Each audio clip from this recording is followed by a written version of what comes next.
मौत की खबर है। आग में 50 से ज्यादा लोगों के झुलसने की भी खबर सामने आ रही है। झुलसने वालों में 30 भारतीय नागरिक हैं। आग से 90 भारतीयों को बचाया गया। मौके पर भारतीय राजदूत भी पहुंचे हैं। झुलसने वालों में 30 भारतीय नागरिक हैं। आग से 90 भारतीयों को बचाया गया है।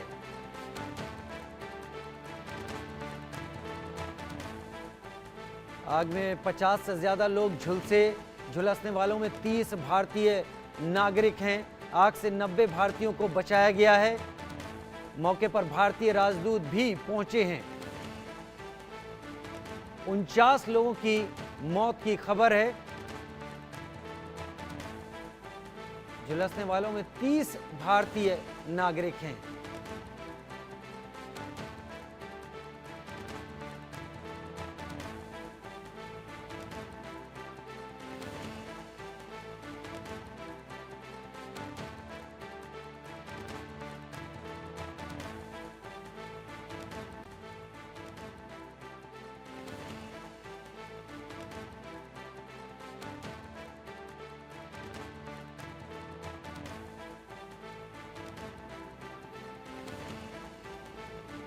अग्निकांड में 49 लोगों की मौत, जैसा आप देख पा रहे हैं। लगातार हम इस जानकारी को सामने रख रहे हैं। कुवैत में एक इमारत में आग लगी। 40 भारतीयों की मौत इसमें हो गई है। कुल 49 लोगों की मौत, जैसा हम दिखा पा रहे हैं। 40 से ज्यादा भारतीय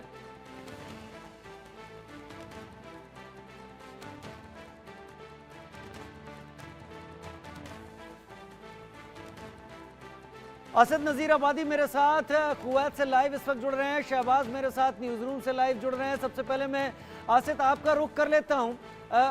क्या तस्वीरें हैं, क्या हालात हैं वहां पर? तो मैं जो यहाँ भारतीय समुदाय के जितने लोगों की मृत्यु हुई है, दुखद मृत्यु हुई है, उनके सभी परिवार वालों को के प्रति संवेदना प्रकट करता हूँ और आशा करता हूँ कि प्रधानमंत्री श्री नरेंद्र मोदी जी सभी शवों को इंडिया में ले जाकर उनके परिवारों को दे, क्योंकि ये बड़ा मुश्किल होता है कि जब यहाँ किसी की मृत्यु हो जाती है तो उसके परिवार वाले बहुत परेशान होते हैं और ज्यादातर यहाँ से सब जो है इंडिया में नहीं जा पाते।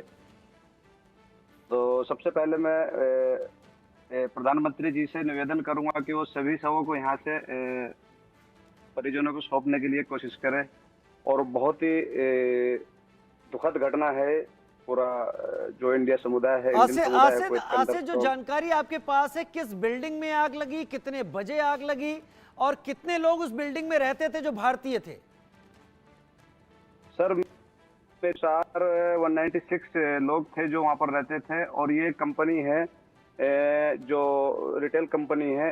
इसने क्या किया हुआ था कि इंडिया से लोग यहाँ पर लेके लालच में पैसा बचाने के लिए एक बिल्डिंग में इतने लोगों को ठूस दिया गया, भेड़ बकरी की तरह ठूस दिया गया, जिससे कि वहां पर एक घटना हुई, आग लगी और आग ने अपना भयंकर रूप लिया और लोग वहां से वापस नहीं आए। यानी जो बाहर आने का रास्ता था वो बंद हो गया, जिसकी वजह से ज्यादातर लोग बाहर नहीं निकल पाए। कुछ खिड़कियों से कूद कर कुछ ने जान बचाई और कुछ जो है दम घुटने से। बहुत ही दुखद घटना है। बहरहाल जो ये लालच भी इसमें सामने आया है, जो कंपनियों का लालच होता है कि भाई ज्यादा फ्लैट नहीं लेने, कम फ्लैट में ज्यादा लोगों को ठूस के भरना, इसके खिलाफ भी कड़ी कार्रवाई होगी यहाँ पे, क्योंकि जो यहाँ के अमीर है उन्होंने सख्त आदेश दिए कि इस तरीके के जो कंपनियां हैं जो इस तरीके के काम कर रही है उनकी सबकी जांच करके उन पर सख्त कार्रवाई करी जाए। अभी क्या हालात हैं वहां पर? क्या अभी भी सुलग रही है वो बिल्डिंग?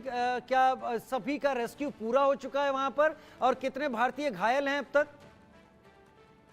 मेरी जानकारी के अनुसार 60 से 70 लोग घायल है, जिनको देखने के लिए खुद यहाँ पर भारतीय दूतावास के राजदूत पहुंचे हैं और कुछ शवों को निकाल लिया गया है, कुछ शव अभी भी मौजूद है।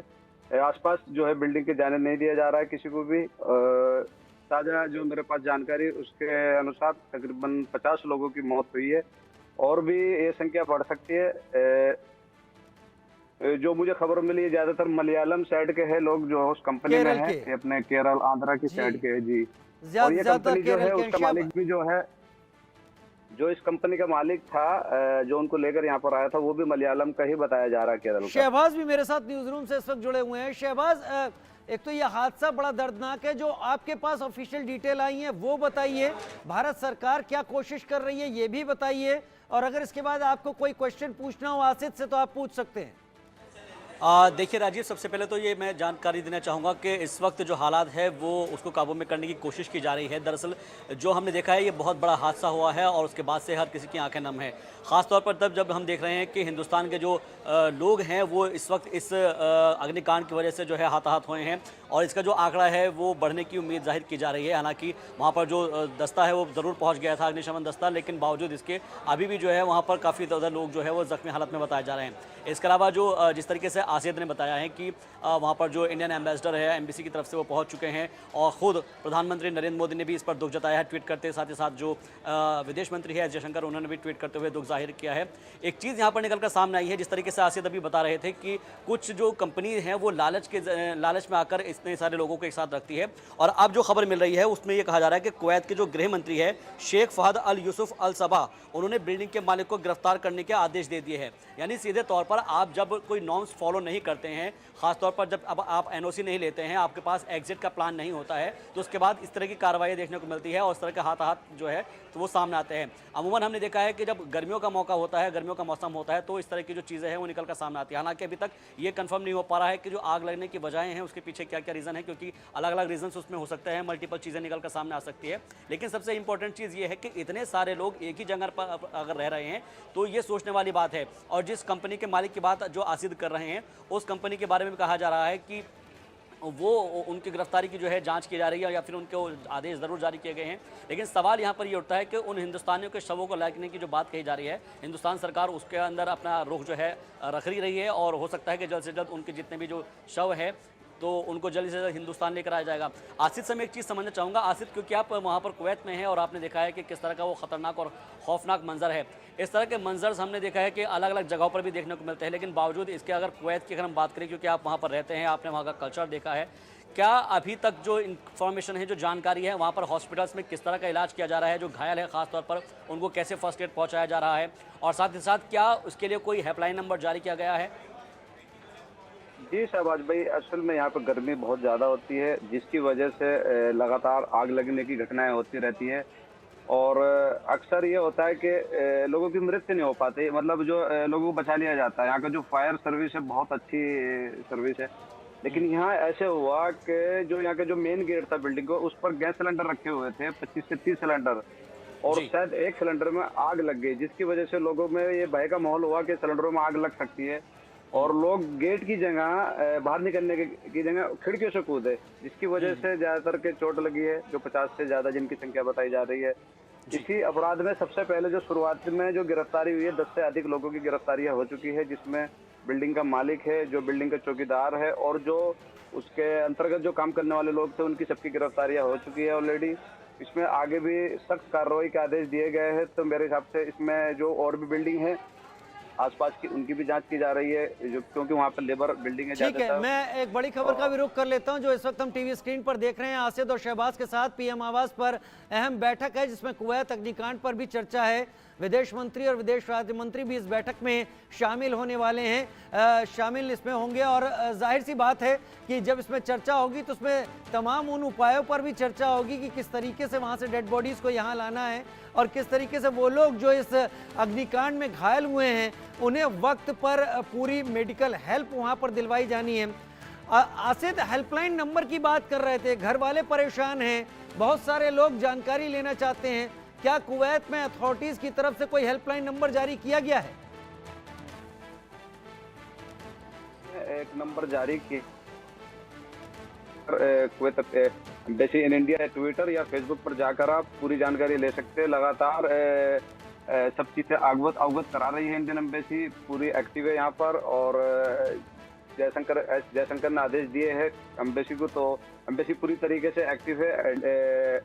हेल्पलाइन नंबर भी जारी किया है, और खुद जो आला अधिकारी है एम्बेसी के, सभी जो है हॉस्पिटल और जो मौजूदा जगह वहाँ पर मौजूद है। अच्छा आसिद, फिलहाल क्या जानकारी मिल पा रही है आपको? क्या रेस्क्यू पूरा हो चुका है वहाँ पर? अब किसी के फंसे होने की कोई गुंजाइश, कोई संभावना दिख रही है? रेस्क्यू जो अभी रेस्क्यू जो है अभी भी चल रहा है, अभी खत्म नहीं हुआ है। होता यहाँ पर ऐसा है कि यहाँ आसपास नहीं आने देते, जहाँ पर आग लगती है तो जो यहाँ का फायर ब्रिगेड जो विभाग है वो यहाँ पर लोगों को जमा नहीं होने देता और आसपास लोगों को आने नहीं देता, जिसकी वजह से पूरी खबरें भी बाहर निकल कर नहीं आ पा ठीक रही है, मैं आपसे लेकिन ये बातचीत जारी रखूंगा, लेकिन कीर्तिवर्धन सिंह विदेश राज्य मंत्री जिनको जिम्मेदारी दी गई है, उनका क्या कहना है पहले वो सुन लेते हैं। इतने सारे लोगों की मृत्यु हो गई सर, क्या यस उसी के लिए आदरणीय प्रधानमंत्री जी ने हम लोग को तुरंत मीटिंग में बुलाया है। उनकी ब्रीफिंग के बाद हम लोग तुरंत कुवैत जा रहे हैं। सर लोगों को जिनके लोगों में मृत्यु हो गई उन लोगों को ढांढस देना लगी, सरकार क्या कुछ करी? देखिए इसीलिए प्रधानमंत्री जी ने हम लोग को बुलाया है, इसी के लिए, इसी में हम लोग लगे आज रात को निकल जाएंगे सर आप? जहाँ तक उम्मीद है हम लोग तुरंत इस पे एक्शन ले रहे हैं।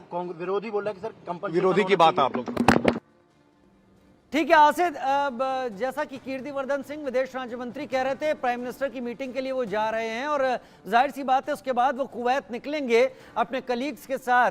तो अभी आप अपना जवाब पूरा कर लीजिए। मैं इस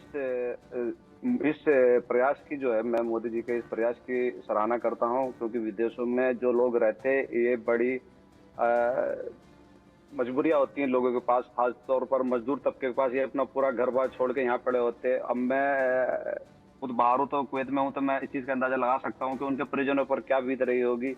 और ये बड़े ही लो क्लास लेबर थी, मतलब जो मैं बता नहीं सकता हूँ, हो सकता है कि इनको जाने में भी यहाँ से परेशानी हो।